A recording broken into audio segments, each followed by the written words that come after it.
सम्पूर्णमा नमस्कार छ। नेपालको पूर्वी जिल्ला उदयपुर जिल्लाको चौडण्डी गढीमा छु म अहिले र यो चौडण्डी गढी 2200 राज्यहरू मध्येको एक राज्य चौडण्डी गढी भन्ने गरिन्छ र यो स्थानमा सेनहरूले राज्य गरेको थियो भन्ने इतिहासकारहरूको भनाइ छ र यहाँनिरको अन्तिम राजा कर्णसेन थियो रे भन्ने इतिहासकारहरूको भनाइ छ र यो चौडण्डी गढीलाई महाभारत डाँडा पनि भनिँदो रहेछ र यो एकदम उच्च स्थानमा रहेको छ।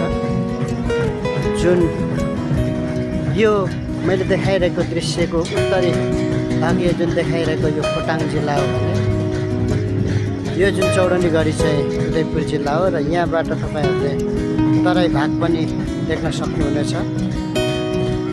जुन मैले देखाइरहेको छु यो तराई भाग हो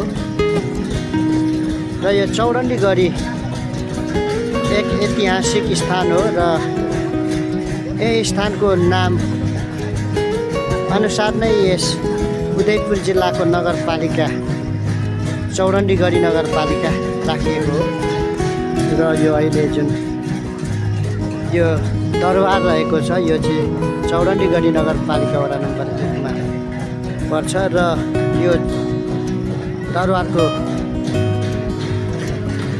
यो भग्नाशेष हो र जुन यो दरबारको यो जुन यो प्राङ्गण यो तपाईँहरूले हेरिराख्नु भएको छ। यहाँनिर चाहिँ हरेक वर्ष किराँत राईहरूले यसरी उधौली उभौली साकेला यसरी मनाउनुहुन्छ जुन तपाईँले देख्न सक्नुहुनेछ। यहाँनिर किराँत राईहरूले साकेला नाच गरिराख्नु भएको छ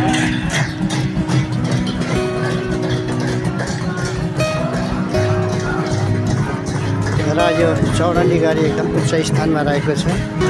यो एकदमै रमणीय ठाउँ छ।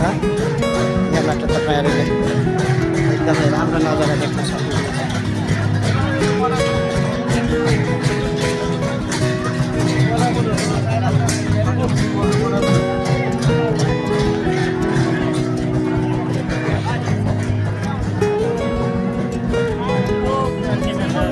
आराम हुनुहुन्छ अझै?